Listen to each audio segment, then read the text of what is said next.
আমাদের জবান আছে না, কথা, আমরা তো বড় কথা বলে ফেলি, কথা বলে মানুষের কলিজা ব্যাক করে ফেলি।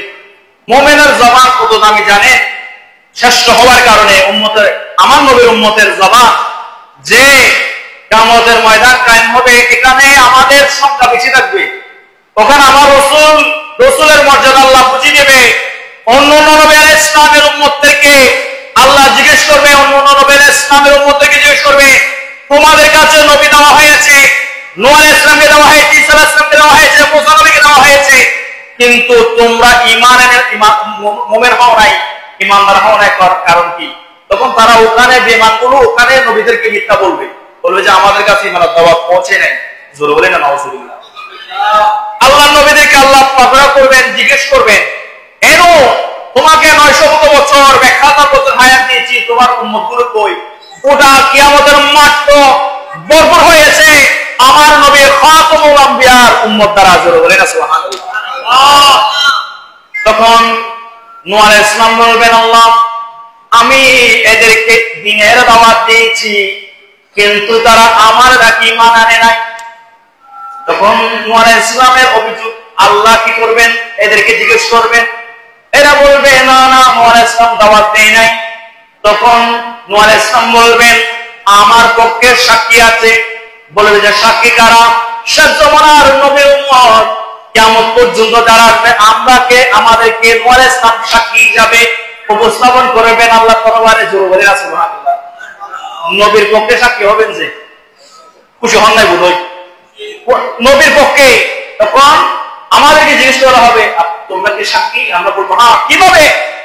তখন তারা অস্বীকার করবে, বলবে যে তারা তো নূহ আলাইহিস সালাম যুগে ছিল না, আমাদের নবী আলাইহিস সালাম যুগে তারা ছিল না, তারা সাক্ষী কিভাবে হবে? তখন আমরা বলবো আমার নবী আমাদেরকে জানিয়ে দিয়েছেন। জোরে বলেন সুবহানাল্লাহ।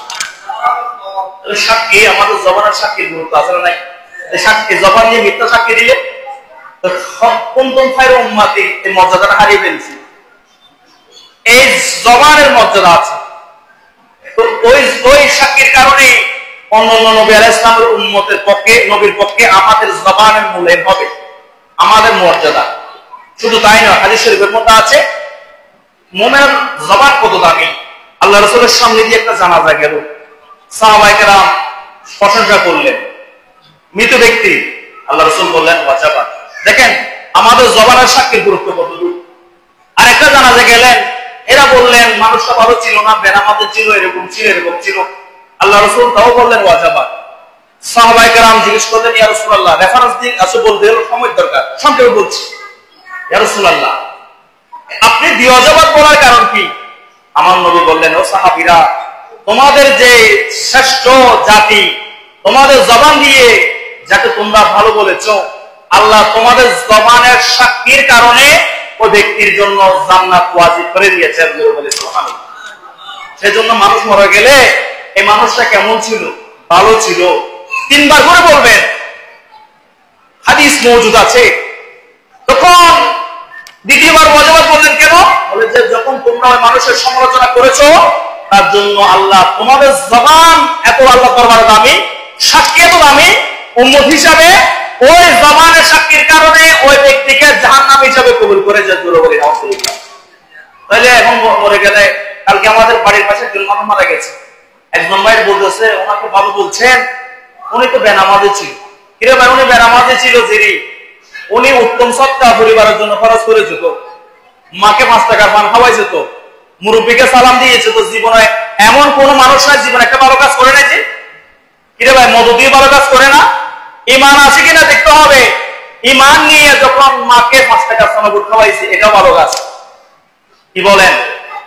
আপনি মাকে জীবনে অনেক কষ্ট করেছেন, মুরব্বীকে একটা সালাম দিয়েছেন, কাউকে একবেলা ভাত খাওয়াইয়েছেন, 5টা 10 মসজিদ আসছেন, জুমার মধ্যে 10 টাকা মসজিদ দাম বসে দিয়েছেন, এগুলো কি কাজ? এই ভালো কাজগুলো যখন সমালোচনা না করে মুমিন মানুষ যখন মারা যায়, মানুষের এই আলোচনাগুলো করেন, তাহলে ওই কারণে আল্লাহ আপনাদের জবানের কারণে মানুষটাকে গুনাহমুক্ত করে জান্নাতি করে দিবেন। জোরে বলি সুবহানাল্লাহ। তাহলে আপনারা এখন মানুষ মরে গেলে মানুষটা কেমন ছিল?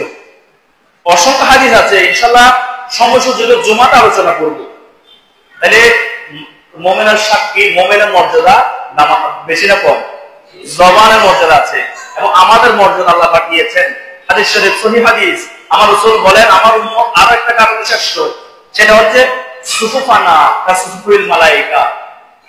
অন্যান্য উম্মত তো বিশৃঙ্খল ছিল, আমার উম্মতকে আল্লাহ শ্রেষ্ঠত্ব দিয়েছে।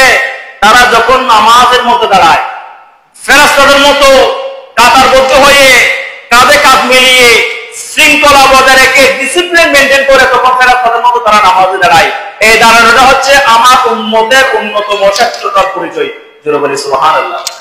এবং নামাজের মধ্যে কেউ সাকাকি না, কেউ ফাঁক করে, কেউ এরকম কেউ কাপ করে, এগুলো শ্রেষ্ঠত্ব পরিচয় না। এক নিয়মে, এক সিস্টেমে, এক রকমে ফেরেশতারা যেভাবে সেনাবাহিনীর প্রশিক্ষণ যেখানে সেনাবাহিনীর কাছে আল্লাহ রাসূলের আল্লাহ ফেরেশতাদের কাছে, ঠিক ইমানদারের কাছে দুনিয়াবী সকল ডিসিপ্লিন, সকল বাহিনীর ডিসিপ্লিন বের করবে। তারা 19-20 হবে না, এক নিয়মে, এক সিস্টেমে তারা নামাজ আদায় করবে, এক সিস্টেমে তারা রুকু করবে, এক সিস্টেমে সাজদা করবে, এক সিস্টেমে নামাজ আদায় করবে। যারা বেশিরভাগ মানুষের যেদিকে আছে ওই দিকে দলমুক্ত হয়ে যাবে, আমার রাসূল তাদেরকে শ্রেষ্ঠ হিসাবে জান্নাতি হিসাবে ঘোষণা দিয়েছেন হাদিসে। জোরে বলি সুবহানাল্লাহ। এখন তো আমরা আসলে দেখি দুইজনের জায়গায় একজন দখল করি, বুঝবেন তাহলে এরা শ্রেষ্ঠত্ব থেকে কি হয়ে গেছে, বঞ্চিত হয়ে গেছে। এই হাদিস দ্বারা প্রমাণ হয়ে যায়।